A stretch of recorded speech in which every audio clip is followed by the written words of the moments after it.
Showbiz আর আইন দুই ভুবনে সমান সক্রিয় মডেল ও আইনজীবী পিয়া জান্নাতুল। গত বছর আদালতের একটি ছোট্ট মুহূর্ত থেকে আলোচনার কেন্দ্রে আসেন পিয়া। সামাজিক যোগাযোগ মাধ্যমের সুবাদে তার একটি ছোট্ট হাসি রাতারাতি ভাইরাল হয়ে যায়।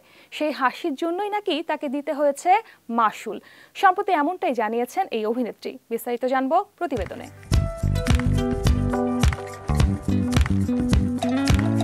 কালো কোট পরে ব্যারিস্টার সাইদুল হক সুমনের পাশে দাঁড়িয়ে পিয়া জান্নাতুল। হঠাৎ ক্যামেরার লেন্স ঘুরে যায়, সবার নজরে আসে পিয়ার এক ঝলক মুচকি হাসি। দ্রুত ভাইরাল হয়ে যায় ক্লিপটি। অসংখ্য রিলস, মিম আর ভিডিওতে ছড়িয়ে পড়ে তার হাসি। রাতারাতি ট্রেন্ডিংয়ের শীর্ষে উঠে আসেন পিয়া। সম্প্রতি এক অনুষ্ঠানে সাংবাদিকদের প্রশ্নে উঠে আসে সেই ভাইরাল মুহূর্তের প্রসঙ্গ। সেখানে পিয়া জানান, সেই হাসির জন্য তাকে দিতে হয়েছে বিশাল মূল্য।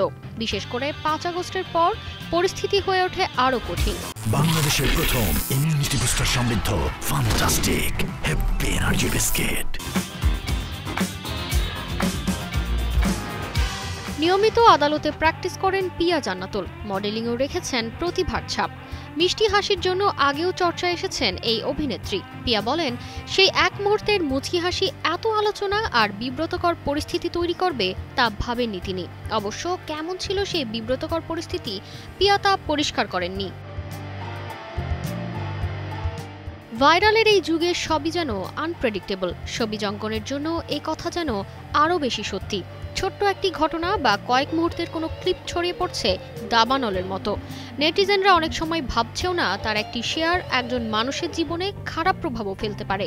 এমনই এক অপ্রত্যাশিত পরিস্থিতি এড়াতে পারলেন না পিয়া জান্নাতুল।